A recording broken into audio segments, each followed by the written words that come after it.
Partivo una mattina con vapore e una bella bambina gli arrivò.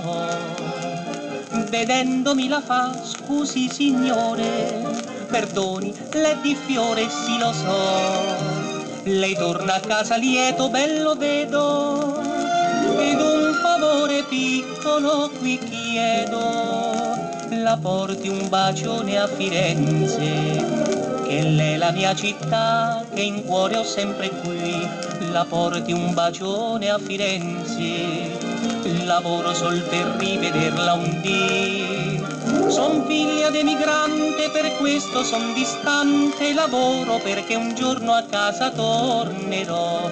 La porti un bacione a Firenze, se la rivedo e glielo renderò. Bella bambina, le ho risposto allora, il tuo bacione a casa porterò, e per tranquillità sin da quest'ora in viaggio chiuso a chiave lo terrò.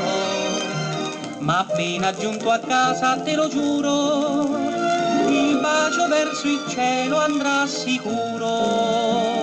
Io porto il tuo bacio a Firenze, che l'è la tua città ed anche l'è di me. Io porto il tuo bacio a Firenze, né mai giammai potrò scordarmi te.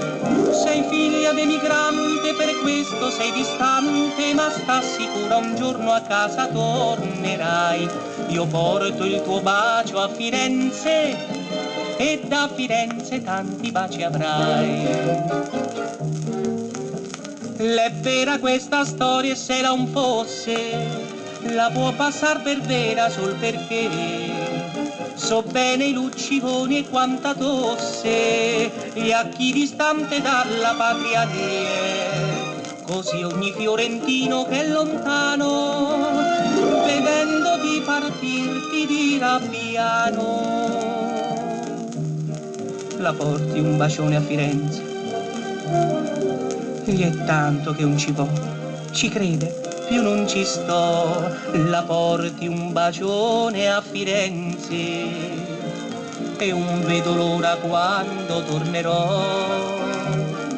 La nostra cittadina graziosa e sì carina, lascia tant'anni eppure là non invecchia mai.